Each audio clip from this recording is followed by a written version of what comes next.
श्री शिवाय नमस्तुभ्यं भक्तो हर हर महादेव। जैसे कि आप सभी को पता है कि 24 दिसंबर के दिन है रविवार, और रविवार के दिन है रविवार की प्रदोष। ठीक है, इस दिन आपको 3 बेलपत्र 3 जगह पर चढ़ाना है, शिवलिंग और मिट्टी पर चढ़ाना है।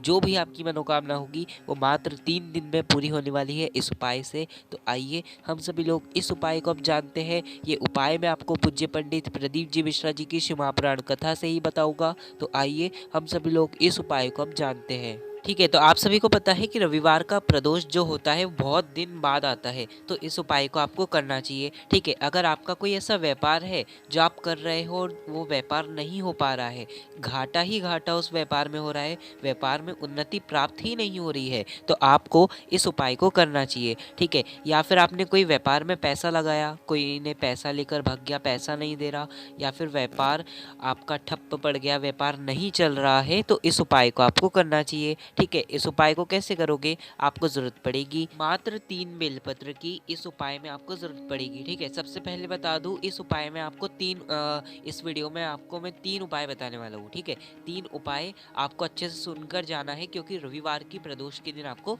करना है। कोई भी एक उपाय जो आपके जीवन में समस्या हो, उस समस्या को लेकर आपको उपाय करना है। ठीक है, सबसे पहले 3 बेलपत्र लेना। अगर व्यापार से संबंधित कोई है काम, तो इस उपाय को आपको करना चाहिए। ठीक है, तो 3 बेलपत्र लेना है, वो बेलपत्र कहीं से कटी फिटी ना हो, इस बात का ध्यान रखना है। 3 बेलपत्र लेना है और तीनों बेलपत्र को लेकर जाना है शंकर जी के मंदिर में। ठीक है, हमें शंकर भगवान के मंदिर में पहुंचना है। पहुंचने के बाद जो आपका फेस है वो उत्तर दिशा की ओर करना है। कौन सी दिशा? उत्तर दिशा की ओर कर कर बैठ जाना है हमें, बैठना। और जो एक बेलपत्र है आपके पास, वो माता अशोक सुंदरी जी के स्थान पर आपको समर्पित करना है, अपने व्यापार का ही कहते हुए समर्पित करना।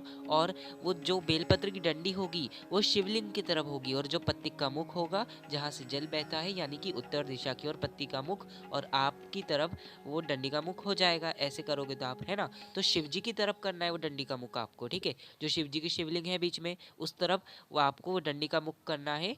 जो माता अशोक सुंदरी की जगह आप बेलपत्र चढ़ाओगे तब। ठीक है, समर्पित करना बेलपत्र।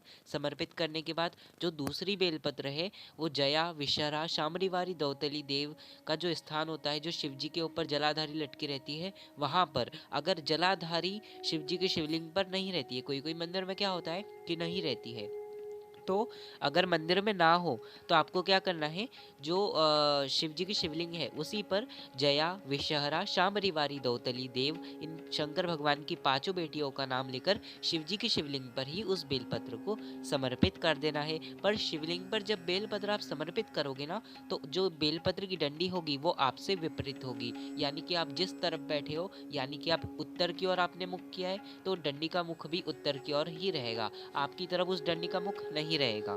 ठीक है, समर्पित करना दूसरी बेलपत्र, वही कामना कहकर जो व्यापार की समस्या है वही सब कहकर। जो तीसरी बेलपत्र है वो जो माता पार्वती जी का स्थान है, वहां पर आपको टच कराना है केवल। ठीक है, जो जलाधारी है, जहाँ से जल बहता है, जो माता पार्वती जी का स्थान है, वहां पर टच कराना उस बेलपत्र को। टच कराने के बाद आपको जाना है बेलपत्र के वृक्ष के नीचे। ठीक है, बेलपत्र के वृक्ष के नीचे पहुंचना। पहुंचने के बाद उसी बेलपत्र को टच कराया ना अपने माता पार्वती जी के स्थान पर, वहीं से उस बेलपत्र को टच कराकर लेकर जाना है उसे बेलपत्र के वृक्ष के नीचे। ठीक है, पहुंचना बेलपत्र के वृक्ष के नीचे। पहुंचने के बाद अगर वहीं पर बेलपत्र के वृक्ष के नीचे कोई कंकर शंकर हो, या फिर कोई मिट्टी का ढेला हो, तो उस पर आपको इस बेलपत्र को समर्पित करना है। ठीक है, मिट्टी का ढेला नहीं हो, कंकर शंकर भी नहीं हो वहां पर, तो आपको क्या करना है, थोड़ी सी मिट्टी को ऊंचा कर लेना है। ठीक है, थोड़ी सी मिट्टी ऊंचा कर लेना, और एक ऊंची कर कर उस बेलपत्र को आपको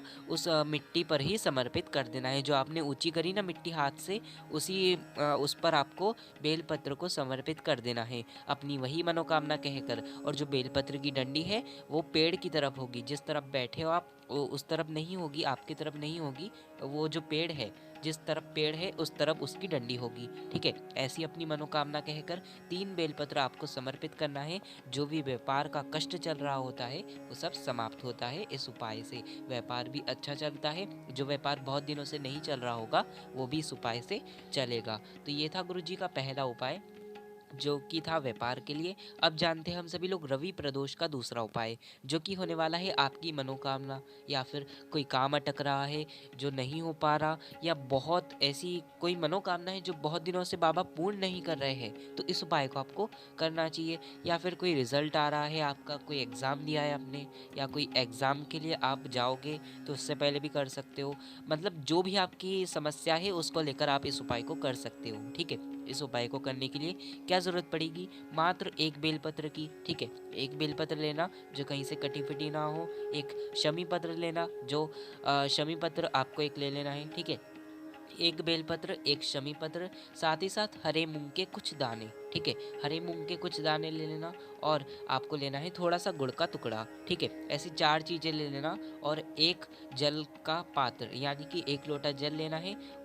उस जल के अंदर ये चारों चीज़ें हमें डाल देना है। क्या क्या बताई थी मैंने? एक बेलपत्र बताया था, एक शमी पत्र, थोड़े से हरे मूंग और गुड़। ये सभी चीज़ें उस जल के अंदर डाल देना है, और इस जल को प्रदोष काल में शाम के समय लेकर जाना है आपको शंकर भगवान के मंदिर में। ठीक है, पहुंचने के बाद उत्तर की ओर मुख करना। ठीक है, उत्तर दिशा की ओर मुख करना, और इस जल को अपनी मनोकामना कहकर, जो मनोकामना है, जिस मनोकामना से आप इस उपाय को कर रहे हो, उस मनोकामना को कहते हुए भगवान शंकर की शिवलिंग पर उस जल को समर्पित कर दीजिए। और अगर लोटे के अंदर बेलपत्र रह जाती है, शमी पत्र रह जाता है, कुछ चीज ऐसी रह जाती है, तो लोटे में से निकाल कर आपको समर्पित कर देना है। ठीक है, समर्पित करना, फिर उसके 2 मिनट श्री शिवाय नमस्तुभ्यम मंत्र का जाप कर लेना। फिर उसके बाद आपको वापस अपने घर पर आ जाना है। पर इस उपाय को हमें प्रदोष काल में ही करना है। ठीक है, जो भी मनोकामना होगी, अगर आप इस उपाय को 2 या 3 प्रदोष ही करोगे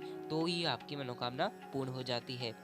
तो इस उपाय को आप रवि प्रदोष के दिन और जो अगली प्रदोष आए उस समय भी आप कर सकते हो। ठीक है, तो ये था गुरुजी का पहला उपाय। अब जानेंगे हम सभी लोग गुरुजी का दूसरा ये पहला उपाय तो हो गया, दूसरा उपाय भी हो गया, तीसरा उपाय बताऊंगा आप। ठीक है, तीसरा उपाय जो कि होने वाला है आपकी इच्छा, आपकी मनोकामना के लिए, या फिर ऐसा कोई काम है जो बहुत दिनों से पूरा नहीं हो रहा, कोई मनोकामना है जो बहुत दिनों से पूरी नहीं हो रही, या फिर आप शंकर भगवान तक कोई बात पहुंचाना चाहते हो कि ये मेरी मनोकामना है, इसे पूर्ण करना है। तो बस यही मनोकामना को पूर्ण करने के लिए आपको एक छोटा सा उपाय करना चाहिए। तो इस उपाय को आप कैसे करोगे? आपको जरूरत पड़ेगी मात्र एक बेलपत्र की। ठीक है, आप अपनी मनोकामना के लिए कर रहे हो ना, तो मात्र एक बेलपत्र आपको लेना है। ठीक है, किसी भी समय पहुंच जाना प्रदोष के दिन शंकर भगवान के मंदिर में। वैसे आप इस उपाय को प्रदोष काल में करना तो बहुत ही अच्छा रहेगा। ठीक है, इस उपाय को प्रदोष काल में ही करना। ठीक है, प्रदोष काल पहुंचना है भगवान शंकर के मंदिर में। पहुंचने के बाद जो बेलपत्र है उसको माता अशोक सुंदरी जी के स्थान पर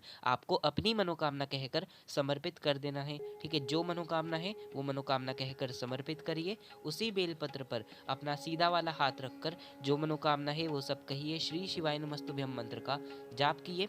उसके बाद आपको बस बेलपत्र को समर्पित कर देना है, और समर्पित कर कर वापस आपको अपने घर पर आ जाना है। बस आपको इतना सा उपाय अगर आप प्रदोष के दिन कर लेते हो तो जो भी आपकी मनोकामना रहती है वो मात्र अगली प्रदोष या जब 3 महीने पूर्ण होते हैं तब तक आपकी मनोकामना शीघ्र ही पूर्ण हो जाती है। तो ये था गुरुजी का तीसरा उपाय। तो बस यही थे गुरुजी के तीनों उपाय जो कि मैंने आज की इस वीडियो में आपको बताए। तो बस आज की इस वीडियो में इतना ही। इस वीडियो को ज़्यादा से ज़्यादा शेयर करना जिससे सभी लोगों को पता चल सके कि रवि प्रदोष के उपाय है। तो बस आज की इस वीडियो में इतना ही। श्री शिवाय नमस्तुभ्यम। हर हर महादेव।